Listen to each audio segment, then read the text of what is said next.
ఆంధ్రప్రదేశ్ రాజధానిగా అమరావతిని నిర్ణయిస్తూ లోక్సభ రాజ్యసభల్లో బిల్లు ఆమోదం పొందిన సందర్భంగా జమ్మలమడుగులో తెలుగుదేశం పార్టీ ఆధ్వర్యంలో ర్యాలీ నిర్వహించారు. కడప టీడీపీ ఇన్ఛార్జ్ భూపేష్ రెడ్డి నాయకత్వంలో పట్టణ పురవీధుల గుండా ర్యాలీ నిర్వహించి అనంతరం మహాత్మా గాంధీ విగ్రహానికి పూలమాలలు వేసి నివాళులు అర్పించారు. ఈ సందర్భంగా భూపేష్ రెడ్డి మాట్లాడుతూ రాష్ట్రం ఎన్నో సంవత్సరాలుగా రాజధాని లేకుండా కొనసాగిందని, అమరావతి నిర్మాణం రాష్ట్ర అభివృద్ధికి కీలకమని అన్నారు. గత ప్రభుత్వంపై విమర్శలు చేస్తూ ప్రజలను తప్పుదారి పట్టించారని ఆరోపించారు. అమరావతి రాజధానిగా రావడానికి కృషి చేసిన ప్రతి నాయకుడికి ధన్యవాదాలు తెలిపారు.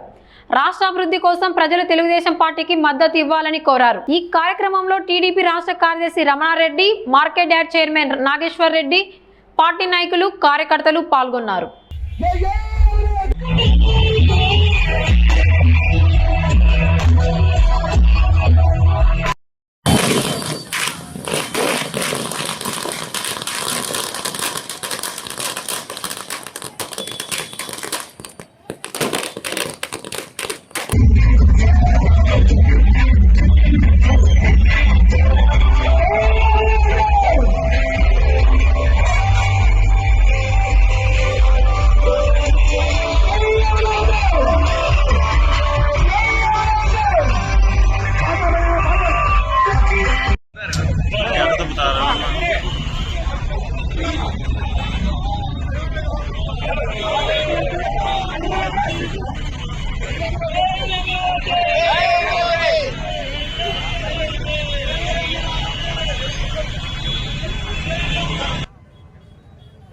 అందరికీ నమస్కారం. ఈరోజు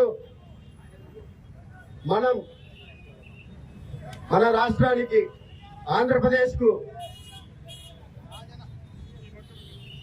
అమరావతి రాజధానిగా అసెంబ్లీలో, లోక్సభలో, రాజ్యసభలో ఈరోజు బిల్లు పాస్ చేసుకున్నాం. కాబట్టి మనందరం ఆలోచన చేయాల్సింది, దాదాపు 2014 నుంచి 24 వరకు మనకు రాజధాని లేని రాష్ట్రంగా ఉండడం జరిగింది.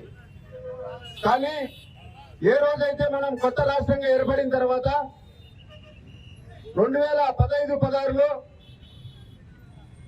ప్రధానమంత్రి వర్యులు నరేంద్ర మోడీ గారు, మన ముఖ్యమంత్రి వర్యులు చంద్రబాబు నాయుడు గారు ఆ రోజు అమరావతికి శంకుస్థాపన చేయడం జరిగింది. ఇదే ఆంధ్రప్రదేశ్కి రాజధాని అని. ఆ రోజు కేంద్రం నుంచి కూడా మన పెద్దలు నరేంద్ర మోడీ గారు మనకు పవిత్రమైన మట్టి, పవిత్రమైన జలాలు తీసుకొని వచ్చి మన భారతదేశం నలుమూల నుంచి ఈ మట్టి కానీ ఈ జలాల్ని తీసుకొని వచ్చి ఇదే శాశ్వత రాజధాని చెప్పి ఆ రోజు మన ప్రధానమంత్రి వారు చెప్పడం జరిగింది. కానీ ఆ రోజు జగన్మోహన్ రెడ్డి గారు ఈ 3,000 ఎకరాలు కాదు, 10,000 ఎకరాలు కాదు, 30,000 ఎకరాలు ఉంటేనే ఇది రాజధాని మనము తీర్చిదిద్దగలమని ఆ రోజు జగన్మోహన్ రెడ్డి గారు పాదయాత్రలో ప్రతి ఒక్కరిని నమ్మించి, నేను కూడా ఇక్కడనే తాడేపల్లిలోనే ఇల్లు కట్టుకుంటున్నాను, ఇక్కడే భూమి కొన్నాను, ఇల్లు కట్టుకుంటున్నాను అని చెప్పి ఆ రోజు అక్కడ రైతులు ఎవరైతే త్యాగం చేసినారో అమరావతికి, నగరానికి, భాగ్యనగరానికి, ఆ రోజు వాళ్ళందరినీ నమ్మించడానికి నేను ఇక్కడనే ఇల్లు కట్టుకుంటానని చెప్పి నమ్మించి మోసం చేయడం జరిగింది. కానీ ఏ రోజైతే 19లో జగన్మోహన్ రెడ్డి గారు ముఖ్యమంత్రి అయిన తర్వాత 3 ముక్కలాట ఆడడం జరిగింది. కాబట్టి ఆ రోజు నుంచి మనం ఏ రాష్ట్రానికి పోయినా కూడా మీ రాష్ట్రానికి ఏది రాజధాని అంటే మనమే చెప్పలేని పరిస్థితులలో ఉన్నాం. మిగతా రాష్ట్రాలు కూడా మీకు 3 రాజధానిలా, మాకు ఒక రాజధాని ఉంది. అటు సైడ్ కర్ణాటకకు పోతే బెంగళూరు ఉంది, తమిళనాడుకు పోతే చెన్నై ఉండింది, మనకు హైదరాబాద్ కొత్తగా ఏర్పడిన రాష్ట్రానికి కూడా తెలంగాణకు హైదరాబాద్ ఉండింది. మనం కూడా వరల్డ్ క్లాస్ క్యాపిటల్ ని తయారు చేసుకుంటాం. మన అనుభవకుడు, మన ఆంధ్రప్రదేశ్ కు పెద్ద కొడుకు లాంటి వాడు, పూర్తిగా అవగాహన ఉన్న వ్యక్తి చంద్రబాబు నాయుడు గారు అని చెప్పి ఆ రోజు రైతులు కూడా నమ్మి ఒక ఆశాభావంతో మన రాష్ట్రాన్ని అభివృద్ధి చెందుతుంది, నడిబట్టున ఉంది.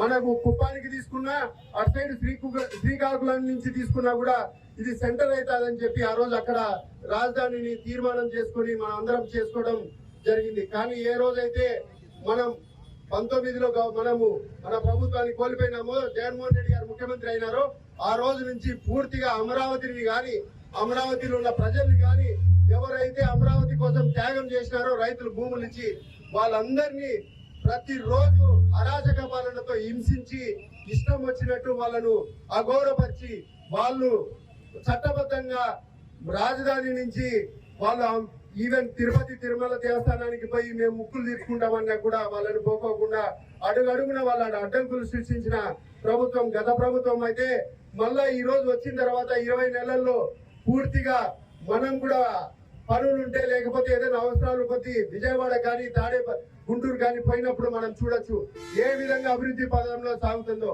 వచ్చే 2-3 ఏళ్లలో పూర్తిగా ఈ రాజధాని ఒక సుందరీకరంగా తయారవుతుంది.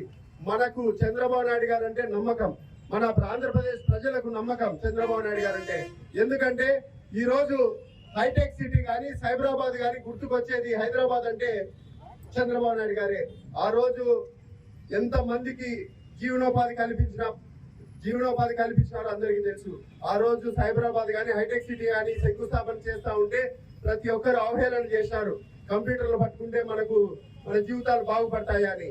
ఆ రోజు చంద్రబాబు నాయుడు గారు ఒక ముందు చూపుతో ఒక రైతుకు 2 కొడుకులు కానీ 3 కొడుకులు కానీ ఉంటే ఖచ్చితంగా ఒక కొడుకుని కంప్యూటర్ని పట్టుకోమనడానికి కారణం ఏంటంటే మనము రైతు అనేది వర్ష ఆధారిత లేకపోతే మనం ఎప్పుడన్నా ఇబ్బందులు జరిగినా కూడా ఒకరు ఉద్యోగం చేస్తా ఉంటే మనకు కనీసం ఆ డబ్బులు ఇంటికి పంపిస్తారేమనే ఉద్దేశంతో ఆ రోజు ఆ మాటలు చెప్తే రైతు కంప్యూటర్లు తిండి పెడతాయా వ్యవసాయం దండగా అన్నట్టు దాన్ని చిత్రీకరించి ఆ రోజు ఓట్లు దండుకోవడం జరిగింది. కాబట్టి ఒకసారి ఆలోచన చేయండి.